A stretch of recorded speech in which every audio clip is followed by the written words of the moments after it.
President Trump's executive order on refugees and foreign travelers has sparked a lot of emotional reaction. But let's take a step back and break down the facts, not just deal with phobias. The order suspends the refugee program for 120 days, okay? It caps refugee admissions at 50,000 a year. That will be a major drop from the almost 85,000 refugees who entered the U.S. in 2016. It also cuts the Obama administration's ceiling of 110,000 a year in half. President Trump's executive order also bars citizens from 7 Muslim-majority countries from entering America for 90 days, 3 months. Iran, Iraq, Libya, Somalia, Sudan, Syria, and Yemen. In 2015, about 84,000 people from these countries entered the U.S., mostly on tourist, business, and student visas, the majority traveling from Iran and Iraq. All right, let's look specifically at Syrian refugees. President Trump went a step further there.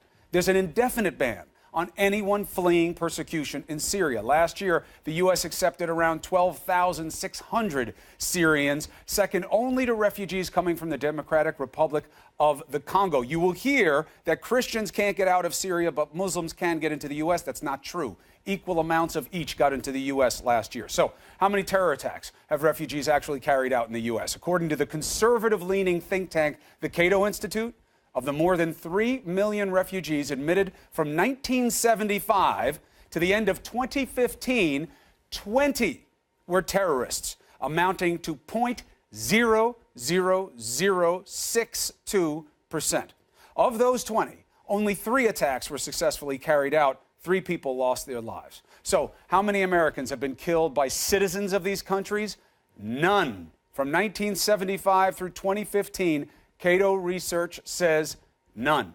That same figure from Saudi Arabia, 2,369. From the UAE, 314. Egypt, 162. Why? All of these countries were home to the terrorists who carried out the 9/11 attacks, and none was targeted by this ban.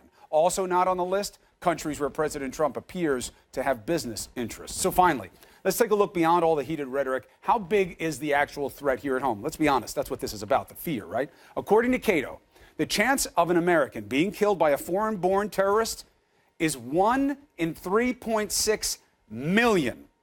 Looking specifically at refugees, that statistic jumps to 1 in 3.64 billion with a B.